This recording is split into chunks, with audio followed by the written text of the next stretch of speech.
when we have conversations about masculinity, it's a conversation for everybody. This episode is specifically geared towards gay men, those who want to understand what gay men have to do with masculinity. I asked that question. I've been doing a lot of research, talking to a lot of men lately, talking to a lot of women lately, in person, one-on-one, hearing their concerns, like what's going on. I'm listening to people's problems. I'm letting them share with me their concerns about finding a partner, finding a mate, finding a job, getting sober. I don't just sit here in my house and research. I get out there in the world. Many of you know that I have a very weird, eclectic life. I talk to people from all walks of life, gay, straight, bi, in between, asexual, celibate. I mean, I'm a shaman. That's what we would do. I'm also sober, in recovery, and I love my husband. I'm in a lovely marriage, arranged by God and the spirits. Spirits were whispering in my ear. Like it was an arranged marriage by spirits, and they do a really good job. Spirits match people up.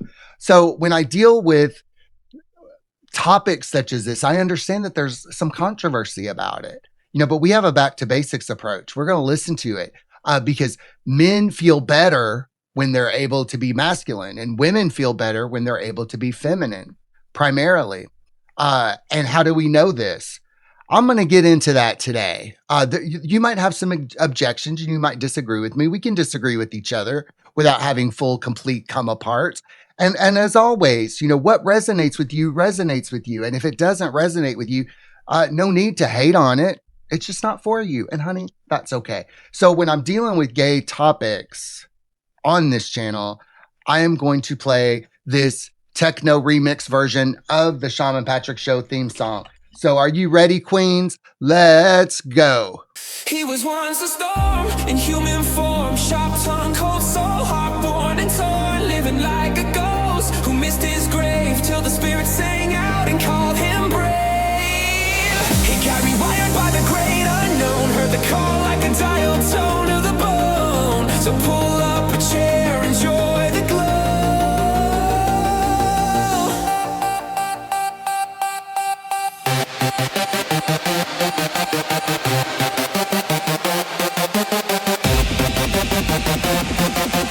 This is the Shaman Patrick Show.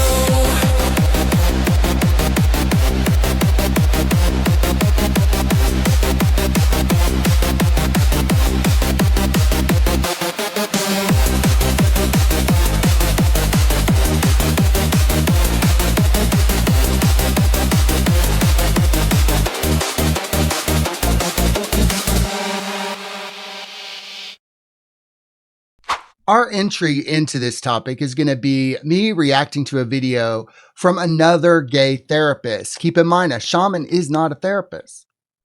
A therapist is going to do therapy things, and a shaman is going to do shaman stuff. So therapists, and there are some therapists who are shamans. They're rare, almost as rare as shamans are. But therapists are going to deal with things from a certain angle, and a shaman is going to go right on in there. Let's get to the root of it. Let's get to it. Shamans are also going to attempt to solve complex social problems. It's what we do. It's what we are. And a gay shaman is going to attempt to solve masculinity. And I'm going to get into that in the presentation later in this episode. So we are going to go over to this guy here. This guy over here, he's a therapist. I'm going to include his channel link below so that you can also enjoy this video or get upset at this video. Now, keep in mind, he is a very specific type of therapist, a gay one. I'm going to let you guys hear from him. Why gay men need masculinity. Hey guys, Michael Pizzulo here, psychotherapist in West Hollywood, working with gay men. Well, West Hollywood is like an alternate reality. I mean, it's all gay all the time. Like there ain't no such thing as homophobia. Like I live in Kentucky with my husband.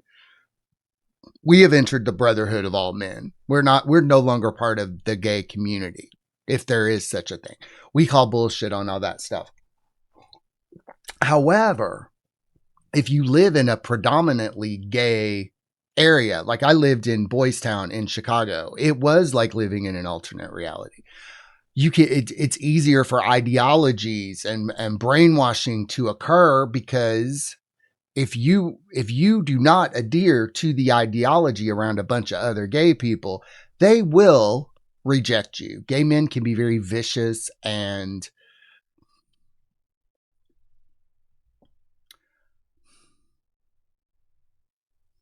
I mean, if you want to have, because sex is behind it. I'm trying to find the best way to say that, because sex is behind it. Sex is like, you want to have sex with people. Well, let me put it lightly. You best be a Democrat, motherfucker. Gay men will rip you to shreds if you do not adhere to that ideology. That is changing, though. That is changing. We're starting to see more diversity of thought among gay men. Thank God. There has to be some diversity of thought, but gay men have been used as a political tool for long enough. And we're like, well, fuck you. We don't want to be used as political tools anymore. We don't want to be used as political pawns. We just want to have some fun, like Cyndi Lauper.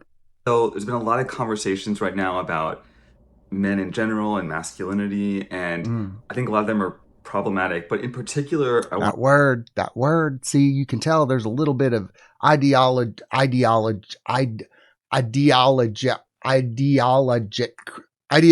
creep. I want to talk about how this affects gay men, because I think oftentimes when we hear discussions about men in our culture and masculinity, there's this assumption that it's referring to straight men and we're kind of opted out or not included. But I think actually a lot of the... Well, I kind of thought that. I thought, well, I didn't need to explore my masculinity because I'm gay. I can be feminine. I could just be myself. And y'all know my story about how I found myself about it's like a year ago, little over a year ago, where I was like, oh my God, every man in my life is weak and feminized. And see, I'm going to use the term feminized here because he talks about feminine traits and masculine traits. These men in my life had way too many feminine traits. And if a man has too many feminine traits, he becomes dangerous, chaotic, and destructive. I'm not saying that feminine traits in men are wrong or masculine traits in women are wrong, but see, men have the capacity to be strong. They can't be chaotic. They can't be destructive, because they can really fuck shit up because of the masculine principle being so strong. A feminized weak man while also being dominant, man, that's a fucking mess. Current discourse does involve us and is having a negative impact on us. So first and foremost, I think just to give some context, I think most gay men have a complicated relationship with masculinity. That's true. That's true, because nobody really seems to know what it is, because there's been so much propaganda. The light went out. Okay. So much propaganda and is my light going to work? I'm going to have to do this one in the dark. There we go. So much propaganda and brainwashing. Because they inherently felt like they didn't have enough, because they were gay. So I think there's an initial complication there for most of us of just feeling like, am I masculine? Is that even possible? And I know when it gets into our community, then there's a lot of almost like fetishizing stereotypes of masculinity about, how deep is my voice, or do I play sports, or, kind of caricature aspects like that. Now, I do want to say something. A man cannot learn how to be a man from a woman. You just can't. Imagine if a woman was taught how to be a woman by a man. That would be crazy, right? That would be crazy. Masculinity is what a man is before the layers of social programming and conditioning. And the same with a woman. A woman is feminine before she is programmed by society. You do enough shadow work on yourself and you will realize this on your own. But if you haven't yet realized that, that's okay. Now, what does this have to do with uh, choosing who you want to be? Well, you are who you are. And doing shadow work, restoring your masculinity, restoring your femininity as if you're a woman. It's about being your true, authentic self outside of the cultural conditioning.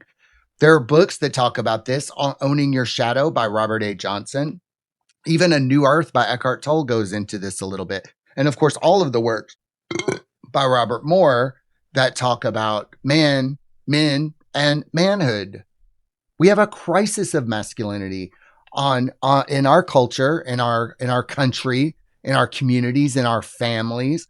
We have patriarchs who are acting more like matriarchs, and we have matriarchs who are acting like patriarchs. Men and women need each other, and gay men need straight men, and straight men need gay men, and we all need each other. And that's the purpose of doing this work, is to help everybody realize that we can be there for each other. Like I work with straight men and I help straight men, and I'm not sexually attracted to them because I feel like it's a duty to help people. I don't know, be of service. It's crazy, right? So I want to clarify a few things. One is, both men and women have a balance of feminine and masculine traits, right? Typically, men lean more towards the masculine, women more towards the feminine, but it varies from person to person, and it's completely about being authentic to what you have. But I think it goes without saying, generally speaking, men tend to exhibit more masculinity than femininity, gay or. So he's talking about it as a behavior, and that's where our work differs. It's not a behavior. Like I can be masculine and still go, oh, queen, yes, let's fucking go, girl. But I'm still masculine. It's a performance, you see, because the masculinity is inside. It creates the masculine container, and it emanates the masculine field. And the container and the field and the energy around it is masculine energy. It is specific to a man. It is something that a man can do. It is what makes him a man, besides having a dick and balls. And women have a similar thing going on with them, a feminine energy field, and these fields complement each other. What my husband and I have noticed in our research is that when both of us we have a strong container and we have a strong field, a feminine behavior in either of us that is not appropriate will cause that field to crash, will cause that field to just crash. So a man must, if he wants a container and if he wants a field, must hold space for the feminine qualities. We're still doing research on it. We're writing a book about it. But it's not the behavior. It's not being manly or being girly. It is inside of you. It's independent of how you talk, how you act, and the things that you do. Now, there are masculine behaviors like protection and stoicism and things like that. But I think what he's talking about is these traits, and the language is a little confusing here. Straight, right? And I think we often get confused about what this term actually means. So masculinity is about providing and protecting, right? Yeah. It's not and with that does come some aspects of being competitive, being dominant, being direct. Okay, so a masculine man would be direct. Yeah, direct. We would be blunt. A masculine man would be very blunt because we know the high cost of being untruthful. We know the price of a lie. And as far as being dominant, I don't think a masculine man would want to dominate. I think that is a feminine, an exaggerated feminine thing in a weak man. A masculine man would naturally be a leader, but I don't think men necessarily want to dominate. I think that is a feminized trait. So let me explain feminized trait. It's a masculine trait that has been feminized and put through a feminine behavior filter. That's what I mean by feminized, because a masculine man would have no need to dominate because his container and his field handles everything. There's no need to dominate. Stuff like that, right? But the whole idea is to use that force for good, not for bad. Yeah. And there's a lot of conversation in our culture right now about, labeling masculinity as though it's toxic or something or other. Yeah. But just to clarify. Yeah. I mean, I've lost followers because I'm talking about masculinity. Some people think masculinity is a poison, that masculinity needs to be eradicated. Well, honey, how's that working out for us? I mean, are you not fucking paying attention over the last 10 years where masculinity has been demonized and y'all might be looking at everything going on in the culture right now, the craziness, the chaos. Welcome to gynocracy. Welcome to this. Where are the strong men? I hear from women all the time are like, why do men suck? Where are all the good men? And it's like, well, we started demonizing men themselves. I remember being in a recovery meeting, a gay recovery meeting, in 2017. And people were mad that Hillary didn't get elected, acting like she didn't get elected, so I'm going to throw a tantrum for the rest of my life. And y'all got used, man. Y'all got used. Was this denigration of masculinity nothing more than an attempt to elect the first female president?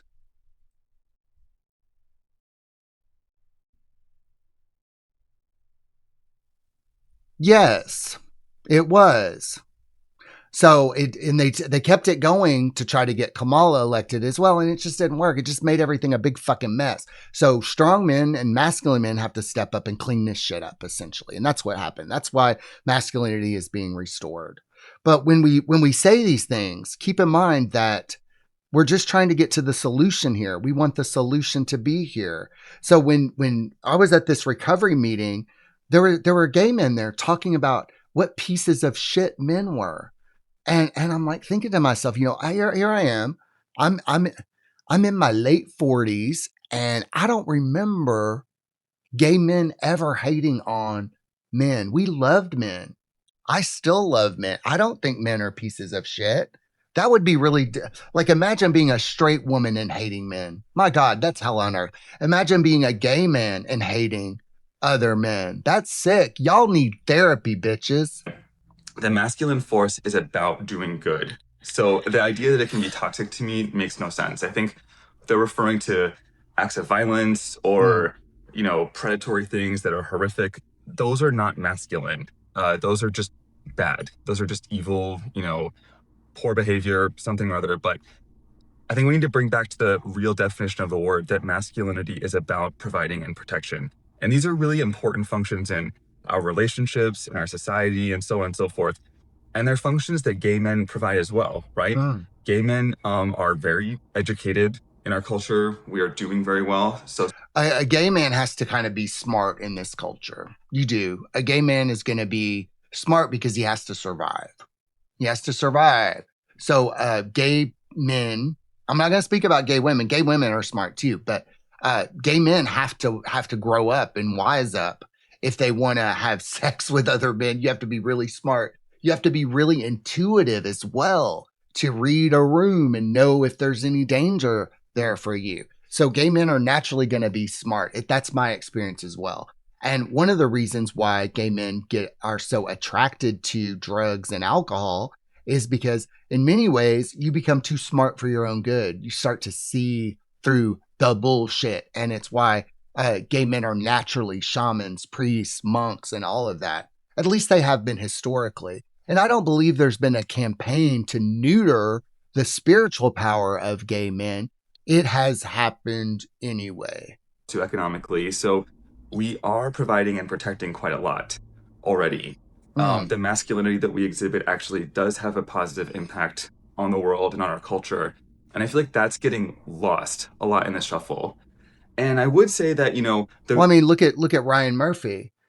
After most of the gay men in Hollywood movies and television died, the movies started sucking really bad. And I would say that the reason that the entertainment world sucks right now is because all the gay men died.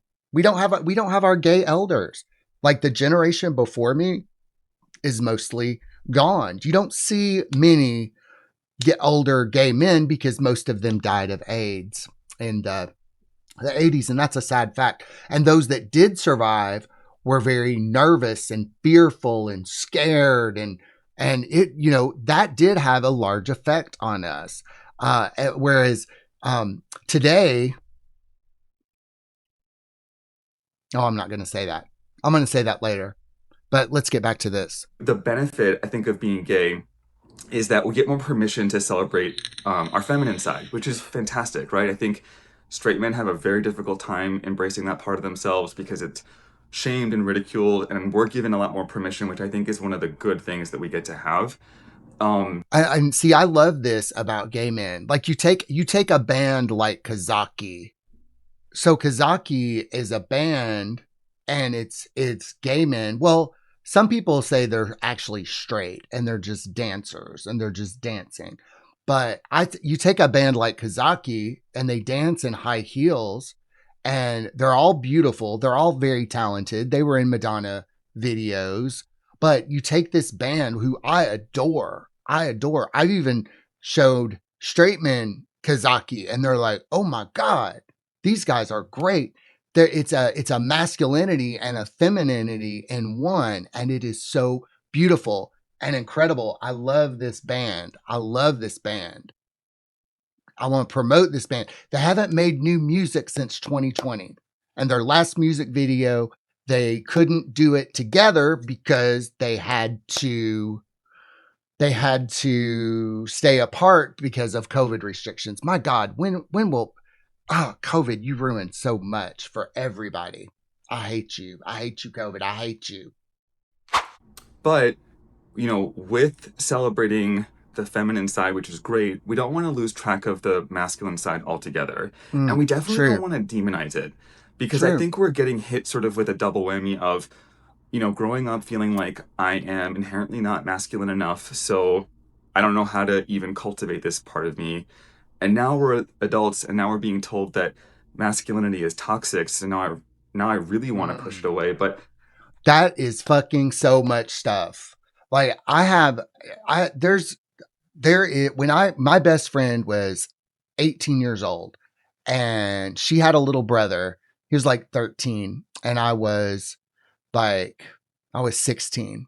And so, you know, we would all hang out together. Well, later in life, you know, her little brother grew up and said that he was admiring me as an older gay person, and felt safe to come out because he saw me coming out. It was very hard for me to come out at 16, 15 years old in a very small town. But I still talk to that guy today, even though we're both way, way older. He still reminds me, like, you know, you were a guy that I was able to look up with. I had a real world role model, and I've appreciated what you've done in your fight to continually just be yourself. And I have been a mentor for gay men and for straight men throughout my life in a variety of ways. Now that I think about it, it's pretty wild. It's pretty wild. It's how you become a ritual elder. You see, you go through shit and you help. I might have been, I was an elder when I was a teenager. Shit, y'all, shit. But you could be too feminine and you can be too masculine. You can. There are times when I feel like I'm just too, I'm a man of few words. I'm very stoic. I don't talk as much as I used to. And I know some people might get the wrong idea about me, but now my interactions with women, let me talk a little bit about my interactions with women now, because I have gone through this change. You know, clearing out the weak men in my life has been incredible. Like, I'm finally getting some shit done. I don't have any leaks. I don't have any gossipy people in my inner circle. I don't have any complaining people in my inner circle. Having weak men in your circle is very damaging. I'm still in debt from the time that I had weak men in my life. If you have weak men in your life, you will go broke. You will be exhausted. You will develop IBS. Literally, every man in my life was weak.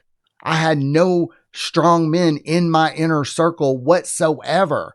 My father was a weak man. My father-in-law was a weak man. My brother-in-law was a weak man. And the friends that we had were weak men. It was like, oh my God. Merrick and I talk about how the spirits woke us up to this. And it's like, if the spirits had not woken us up, we never would have stood a chance, because weak men are intensely jealous and envious men, and they will destroy you if they are threatened by you. They will lie, cheat, steal. It's not pretty, but it's true. And truth sometimes isn't pretty, but I feel like I'm finally to the point where I can take action on things in my life because I don't have any weak men in trying to fuck it up. Now you might say, well, Patrick, aren't you blaming other people? Yes, I blamed them once. And you can blame something, you can recognize something once and say, oh, never again. You see, never again. I think it's creating a very negative message because gay men have a masculine side. And if we're being told that this part of us is wrong or needs to be kept into a box or, kept in a dungeon or whatever it is, I think this is going to set us up for very negative mental health outcomes. It's not going to make us feel good about ourselves. Yeah. When we want to be more alpha, go-getter, aggressive, again, in a good way, it's going to create a lot of internal confusion of, am I leaning into this like toxic, evil part of me? Or am I just exhibiting some healthy masculinity, right? Yeah. So I think that what we're going to see, and I think men in general are seeing this, but I think it's going to spill into gay male culture as well, is if I'm being told that there's a part of me that's bad, it's going to lead to a negative mental health place. It's going to make people depressed. It's going to make people feel bad about themselves, especially if you don't have a lot of natural femininity to balance it out. I think you're really going to feel kind of stuck and not knowing how to express yourself and be who you are. And that's why even gay men need women. Gay men don't hate women. No, gay men need women. Let me tell you, the book that we're writing, Masculine Restoration Through Shamanism, was birthed because a woman asked for it. A woman said, we need this. And another woman helped me to restore my sexuality and helped my husband restore his sexuality that had been sort of neutered and tampered down by these weak men, these overly feminized weak men. So women helped me bring this forth. This work would not exist if it hadn't been for women. And in fact, most of my audience is women. So most of my life has been about having women in my life. If you're a woman and you're watching this, thank you. Thank you very, very much, because most of my work is viewed primarily by women, and women appreciate the stuff that I do. And I appreciate the stuff that women do. You see, it's very, very simple. It is not all that complicated when you get right down to it, but leave it to the ego to complicate everything. And we're not going to get too much into the ego, but you eagle-eyed viewers out there can see there's a lot of ego in this, isn't there? But the ego ignores the biological reality that men and women are very different. And these days, my interactions with women are when they ask me a question and I don't know how to respond, I say, I'm a guy. I'm not going to be able to give you the best advice about this. Because a man would approach something very differently than a woman would approach it. And that's why you want to have men friends, women friends, gay friends, lesbian friends, straight friend. Like a diverse friend group is probably one of the coolest things that we can have in these modern times. Point of our whole movement, our liberation, is to, if you want to be a whole person, having a diverse friend group, if you want to be open-minded, if you want to be less opinionated. I mean, the more different types of friends I have, the less opinionated I am. It's strange. Express ourselves organically and to accept ourselves organically, not to put a different part of us in a closet. Yeah. We've freed our sexuality, but we don't want to take part of being a man. And I would say you know, freeing your sexuality is more about than just about realizing that you're gay. Freeing your sexuality is your sexuality is within you. It's your personal sexuality. It has nothing to do with other people. And I think that maybe gooners, baiters, and people like that have a more experience in unlocking that than people who just whose sexuality is wrapped in their responses to other people in their life. Man, that's in the book, but it's a whole other subject about sexuality in both men and women. And the straight men that I've worked with, they did not realize that they had a sexuality that was independent of women. They were like, what? and gay men can have that independent sexuality naturally, but sometimes even they have to have that unlocked for themselves. Shove it away and demonize it and try to hide it from the world. So my suggestion is that gay men celebrate being masculine, but what it actually is to be masculine, which I would just go back to the two words of being a provider and being a protector. That's where my mind goes. And I like that simplicity of it, providing and protecting. But it's also about more, because I know that I've done more work in the past since my masculinity was restored through a process. It took like a year, but as it was restored, I've done more work in the past 3 months that has been quality, not based on desperation. It's been about doing good work. And masculine men are more relaxed when they're working. They are. So masculine men are going to be natural providers because they feel comfortable and relaxed working. Like, I was working really hard this past weekend and my husband told me to relax. And I said, bitch, I am relaxed. What are you seeing? It's not about, do I drink beer? Do I watch sports? Do I wear bad? Sports is a beta male behavior. Because if you're watching sports and cheering for a team, why don't you do that for your own family? Why are you spending all this time cheering for another team? It's a beta behavior because the man wants the glory of those masculine, competitive, athletic men without actually having to do a fucking thing. And that's a very, very beta. Men who watch sports are cucked. Are you close? Like, none of that matters. Those are just sort of like caricature style aspects that, sure. Instead of watching sports, playing sports. I would much rather play sports than watch them, except maybe for UFC. But I'm probably not watching UFC for the sport of it, if you know what I mean. Could indicate some masculine, presentation, but really isn't fundamental to what being a masculine presence is in the world. If you just think of the most basic, like, what is the role of a father? What is the role of a mother? One is nurturing and soothing, and the other one is, protecting and guidance. So, again, I think that gay men have these aspects, and we want to celebrate them and not demonize them. So that's my pitch. I hope that made sense. I hope that's useful. Let me know what you guys think in the comments. I'm really curious, because I just think that the current discourse around all of this is going to be really negative to our self-esteem and self-worth, and that's... Yeah, it is. Go on X. When a gay man talks about masculinity, he gets attacked by all these queeny, bitchy little faggots. And it's crazy. It's crazy. It is so difficult to have this conversation today.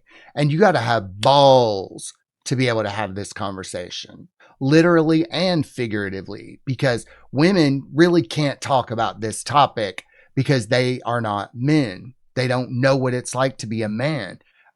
Gay men, like we used to get Men's Health, and I had to cancel that subscription because every month there were articles from women telling men how to be. It was strange to me. Now, a straight man might want to know that because he might want to get in a woman's pants. But for core masculinity, I think gay men are perfect to carry that principle forward. And later I'm going to be doing a presentation on exactly how that works, like how gay men carry this masculine principle forward. But let's finish this video out. Not what we want men to feel like they can be themselves, that they can be masculine or feminine and however is organic to them. But there's something wrong with expressing this part of us. So but look at this. He's got dating advice too. What is it with these gay men and their dating advice? 4 rules gay men should follow on a first date. Man, I'm interested in that, but I'm not going to watch that now. But anyway, let me know what you guys think in the comments. And I appreciate you watching, and feel free to, like or subscribe to check out more stuff, and let me know other topics you want me to cover. So he is a really handsome guy, and he's got these really cute frosted tips too. Here, I'll show them to you if I can see. He's got those frosted tips. It's very gay. It is gay. It's a gay stereotype, those frosted tips. You don't really see straight men too often with hair color. At least I don't, but I'm from Kentucky. I hang out with these hard-hitting Kentucky people. Like, it's funny. When I first moved here to Kentucky, because I was around a lot of gay men in Chicago, and so I was interacting with these Kentucky guys, and I was like, if I took one of these corn-fed country boys to Chicago and brought him to a gay recovery meeting, the old queens in there would go, good God, they have never seen shit like the guys here in Kentucky. These guys are masculine. They are muscular. They are beefy. They speak with a really cute country accent. Like these guys in Chicago would just, God, I could just see them now. They would go, good God, Patrick, where are you getting these men? And I'm like, they're just my friends. All right. So now I'm going to talk about our album, You Want to Be Enlightened. Please get this album. We are working very hard to help this album find its audience. You can get it now. You don't even have to pay for it. You can enter code IM and check it out. I think I'm going to keep that going. Pay what you can. I want many people to hear this album. And so get it on concreteshamans.com. Enter the code IM at checkout and you'll get it for no cost, but you can pay for it if you want. Some of you have actually paid for it, and I appreciate that so very much. So in the spirit of this being a gay episode, I'm going to put our music video in the middle as a bridge before the next segment. So enjoy this video from our band, the Concrete Shamans. It's a song about shadow projections, and we have a really cool dancey music video for it. Here you go. This is It Wasn't You. You were the villain, the monster in my head, but it was just my shadow screaming what I never said. I sharpened all my fury like a blade against your skin, but I was cutting pieces of myself from deep within.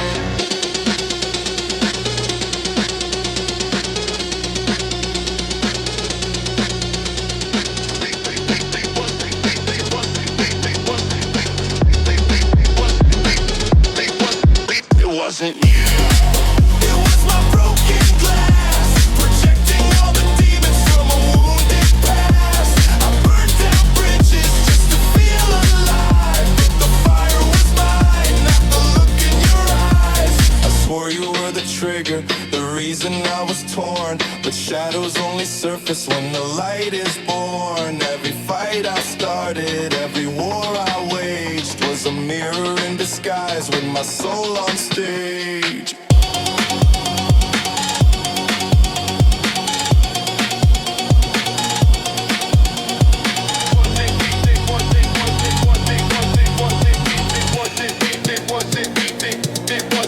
It wasn't you. It was my fractured frame, hurling all my chaos and calling out your name. I wore my rage like a crown of thorns, but shadows only dance when the heart feels scorned.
In my research, I'm going to let my hair down for this one. I'm going to let my hair down. In my research, I have based it on what does it mean to be gay and masculine, essentially. Like that guy said, we were taught that maybe gay men could not be masculine or that masculinity is weird for gay men. But I'm going to say that gay men carry masculinity forward through time, that there's a reason that men are gay. And it might be for the purposes of keeping the masculine principle active. So what is the purpose of being a gay man? For decades, I asked this question, not from shame, not from confusion, and not from internalized anything like homophobia. So I asked the question from a place of curiosity and depth. Why am I this way? What is the function? What is the design? I never believed there was anything sick, broken, or wrong about being a gay man. Instead, I sensed that there was something meaningful and intentional behind it. Because I never, like when I was realizing I was gay, as soon as I had sex with a man, I was like, this feels normal to me. This feels natural to me. This feels like something I want to do more of. Now, even though the church was telling me it was perverted, I was looking at pictures of men and I saw men beautiful. Whereas other like straight classmates would look at two guys kissing and going, ew, gross. I'm like, why don't I see that as gross? Why do I see that as beautiful? So this has been like, I was 15, I'm 53 now. So like 30 some odd years, maybe 40. Gay guys can't really do math.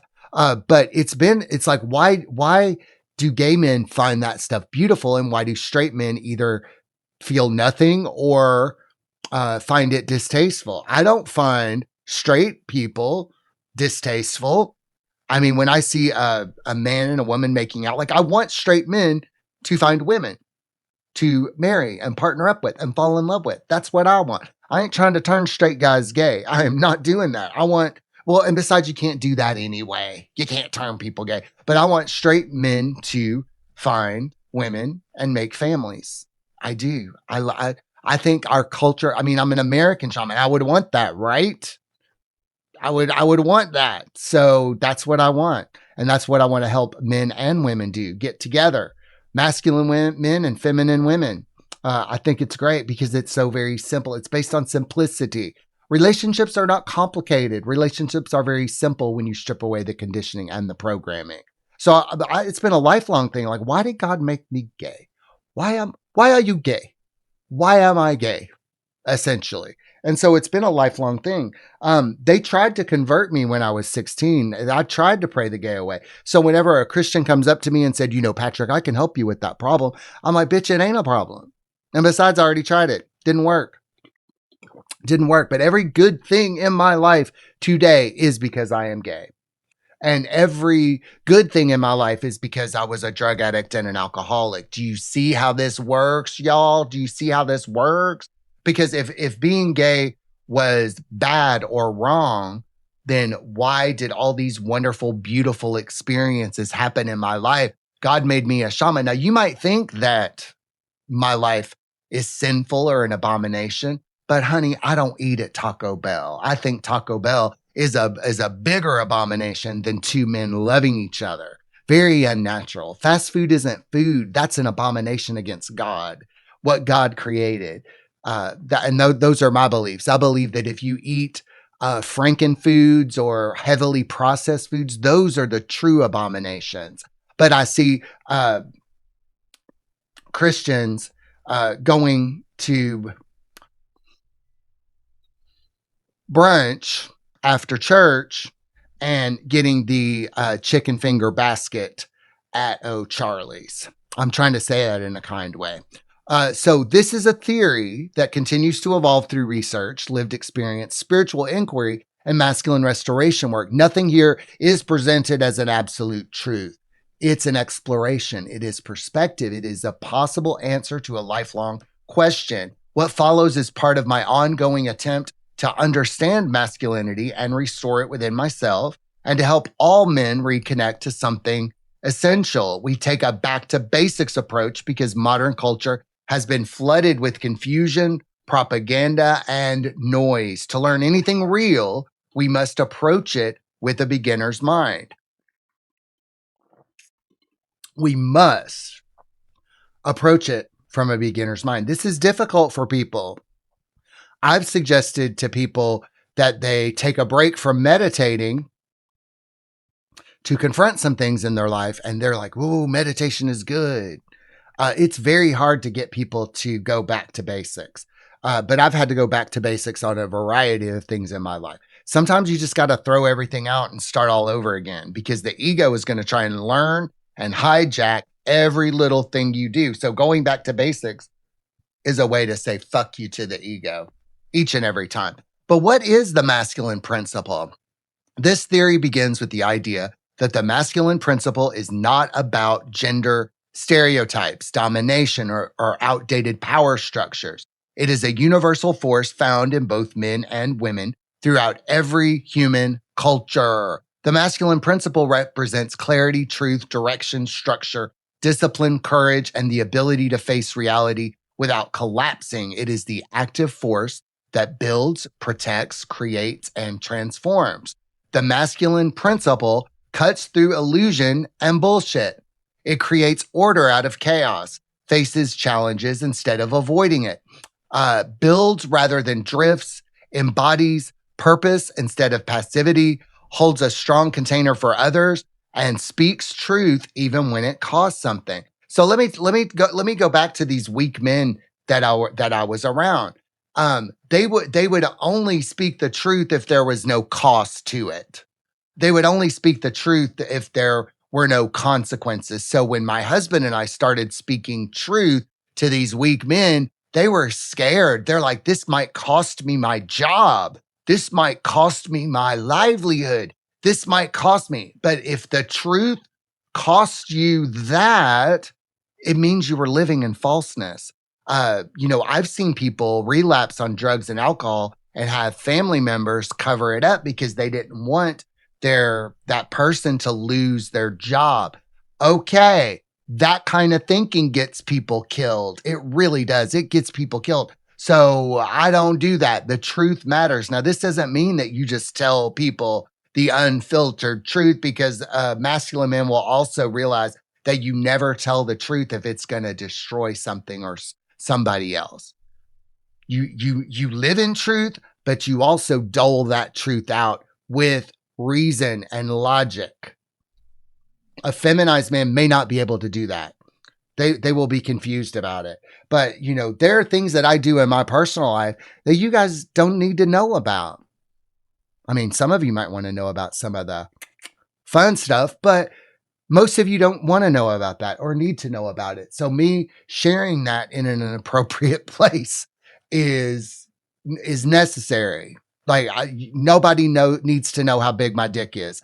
Nobody needs to know what I do in the bedroom. Nobody needs to know every little thing that you do in your life as a man.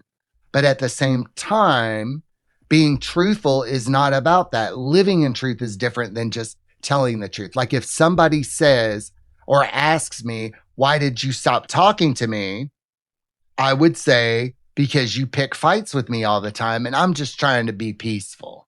Or you lied to me, or I just can't have these chaotic, destructive things in my life. I have goals. A masculine man would have goals. That's for damn sure. Okay, let's go back to this presentation. When the masculine principle is healthy, it produces leadership, stability, and integrity. When it is suppressed or corrupted, society collapses into confusion and emotional chaos. History shows that every generation must rediscover the masculine principle. And when culture demonizes masculinity or shames men for being men, someone must carry the masculine flame forward. One theory is that gay men have historically played a significant role in doing exactly that. Camille Paglia proposes the theory that gay men carry and refine the masculine principle through history. Whether one accepts or rejects the idea, it is worth exploring. According to this perspective, gay men often preserve and evolve masculinity during periods when culture fears it or attempts to neuter it. They do not perform masculinity for women or social reward. They refine it through relationship with other men. In this theory, gay men are not outside masculinity. They are inside it at a deeper level. So another element of the theory is that most straight men learn masculinity through pressure, competition, and cultural scripting. It becomes performance. Gay men learn masculinity through intimacy and direct relationship. There is no feminine audience necessarily for gay men. There is no script. There is only truth, visibility, and presence. So a theory emerges that this produces a different kind of masculine initiation. And so let's talk about this book, The Archetype of Initiation by Robert L. Moore.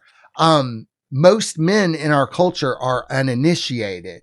However, gay men do get initiated into being gay men. So gay men go through an initiation naturally, because I learned how to be a gay man from other gay men, specifically older gay men. So, and straight men don't necessarily get this kind of initiation. Your dad is probably not going to be able to help you be a gay man or teach you to how to have sex or what your body is or all that. I had to be taught all of that stuff. So for a straight man, he never gets initiated, because if he's raised primarily by women, if he is taught in school primarily by women, there are many men who go their whole life without having a masculine role model. And we know a mother who is a lesbian, and she's raising a son, and she's wondering how is she going to teach her son about masculinity and being a man if there's just all these women around all the time. So men have to be initiated in order to grow up. Most men in our culture are uninitiated. That's why you have a lot of porn addicts, a lot of sex addicts, gooners, video game addicts in general, people living with their parents. Like, if you don't want to take care of your kids for the rest of your life, send them somewhere to be initiated into manhood. If you find a ritual elder, they are rare, but if you find a ritual elder, let that ritual elder initiate you into manhood, because you want to grow the fuck up. Aren't you sick of being a boy? I was so fucking sick of being a child in a grown ass human body. It feels so much better to be a masculine man in a body, in an adult human body. I mean, I'm to the point, I'm not even interested in things that I used to be interested in last year, and I'm not even sad about it. I tried to play a video game the other day. I lasted 5 minutes. It was just like, this isn't for me anymore. Thank God. So let's go on to the next part. Men loving men changes everything. According to this theoretical model, men loving men learn how to communicate without posturing, hold emotional and spiritual space for another man, balance strength and vulnerability, build intimacy without comparison, lead side by side as equals. This is masculinity without the mask. It is theory, but it fits observable patterns. So I love other men, and even straight men today tell me that they love me and they call me brother. And it's not even about sex. So, I mean, don't get it twisted. It's not about sex. Gay men can love other men. And we learn how to love other men, and we learn how to lead side by side as equals. And straight men can learn a lot from gay men about this. Also, gay men are not in competition with women. So straight men and gay men can be friends, and there's not this competition against women and weird fucking comparisons. Hey, straight guys, why do y'all compare yourself to other men all the fucking time? It's exhausting. It is exhausting.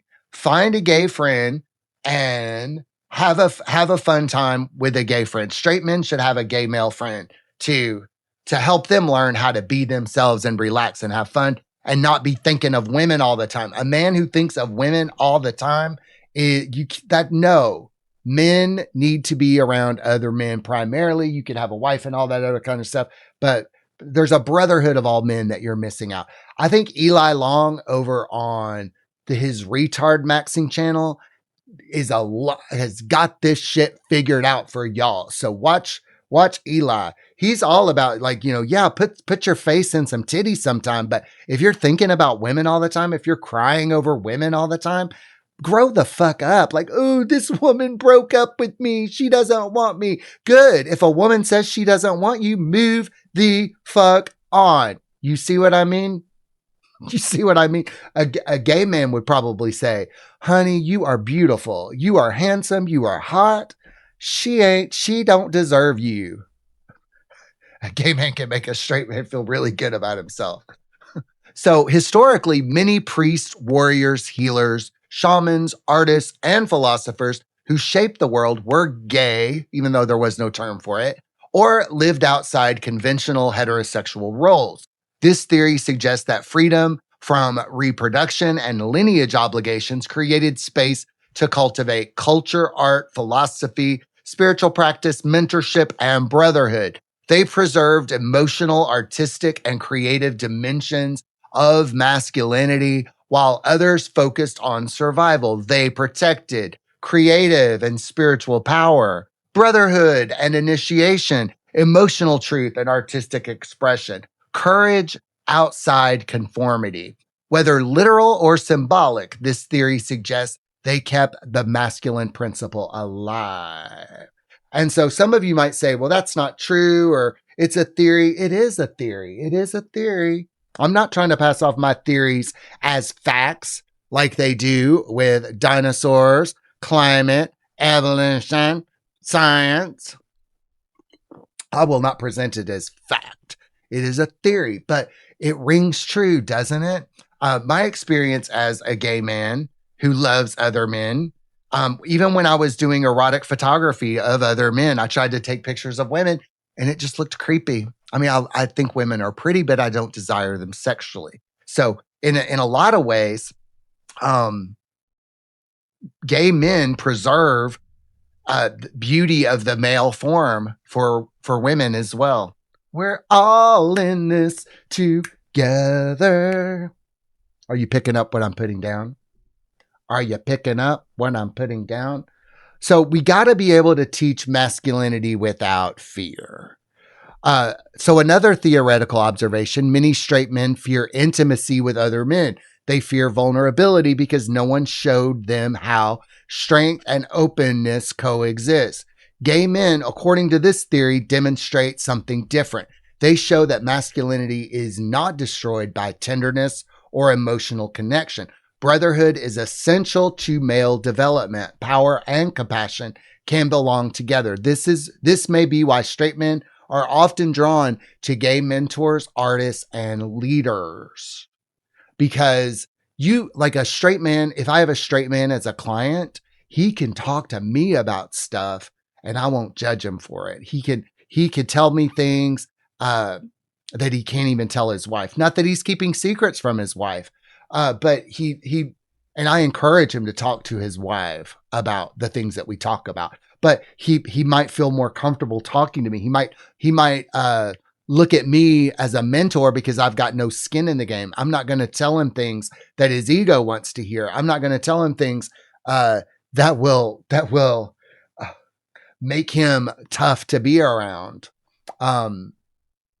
Gay men can be natural leaders, and straight men might be doing too many things for the pussy, if you know what I mean. So a gay man might be able to tell, hey, why does your whole life revolve around women? When is your life going to revolve around you? But also I think that some women might like the idea that the man's life revolves around her. And that's pretty manipulative when you get right down to it.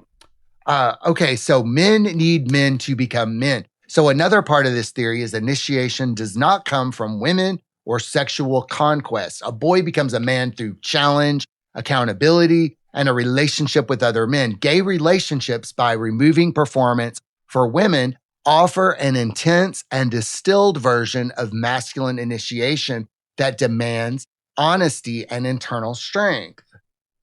So when I started this men's group, there were a couple men who thought I was trying to be a cult leader or I was trying to get into their pants. And for a couple of them, I suggested that we get naked and remove some blockages and shame because they were addicted to pornography. And I was attempting to get them to realize that there is such a thing as non-sexual nudity and that it's not a big deal. And so a lot of that stuff got twisted up because I realized that they had never been or interacted with another man in an intimate way or in a brotherhood type way. And it really sparked something in them, a lot of shame, a lot of resentment. And they eventually left the group in a hail. So for the rest of us that stayed, we're like, wow, this is going to be tough for some men to get through. It's going to be tough for them to get to the point where they could be men because they don't want to learn from other men. They don't want to learn from another man. It's too intimate. And also the men that left the group were all wrapped up in pussy. Their whole lives revolved around women. So, now the men's group is moving forward and we've got a solid group of people. And we're not gonna no more porn addicts. Okay. No more porn addicts, no more semen retentioners. Those people are screwed up. They're very screwed up and very disruptive and destructive. But a man needs another man to become a man. It's part of initiation. So part of that getting naked with them was that initiation.